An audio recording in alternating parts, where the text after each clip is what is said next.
안녕하세요. 비즈니스 1단어 조은입니다. 오늘 비즈니스 1단어에서는 수취인과 발행인의 차이에 대해 알아보겠습니다.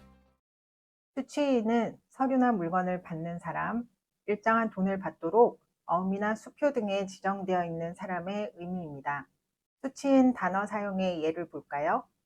수취인 주소, 수취인 불명, 수취인 목록, 수취인과 지급인, 수취인에게 전달하다, 수취인에게 배송하다, 수취인을 확인하다, 수취인을 기재하다.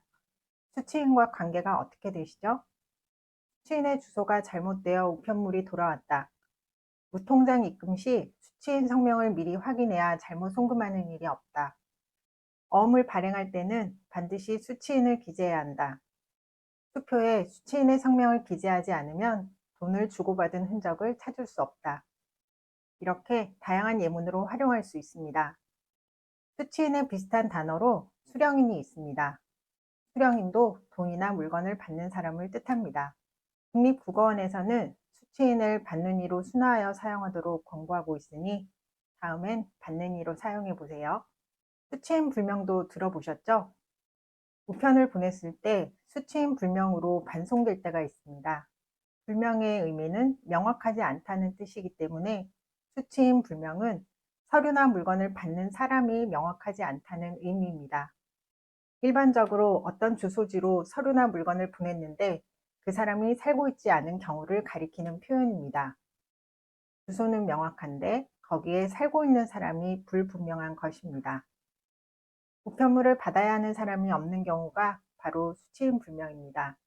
소송 같은 것을 하는 경우에 소장과 같은 공문서를 정확한 집 주소로 전달해서 그 사람이 받도록 해야 하는데요.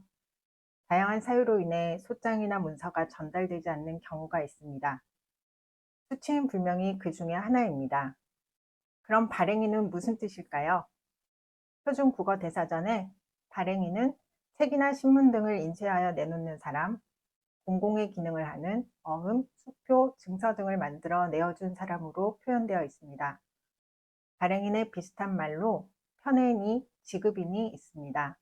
증서 발행인, 증권 발행인, 어음 발행인, 수표 발행인, 국채 발행인, 수취인과 발행인, 발행인으로 취임하다.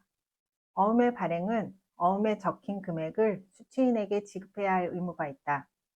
수표에는 발행인의 이름과 함께 사인이 되어 있다. 잡지 창간호의 첫 장에는 발행인의 발간사가 실려 있다. 편집장은 발행인에게 기자를 더 뽑자고 제안했다. 이러한 다양한 예문으로 발행인을 사용할 수 있습니다. 오늘의 내용을 요약하면 수취인은 받는이, 발행인은 편행이입니다. 이제 확실히 구분되시죠? 오늘 강의는 여기까지입니다. 회사에서 마주하게 되는 낯선 단어들을 댓글에 올려주세요. 짧고 쉽게 설명해 드리겠습니다. 좋아요, 구독, 알람도 잊지 마세요. 다음 시간에 또 다른 단어로 만나요.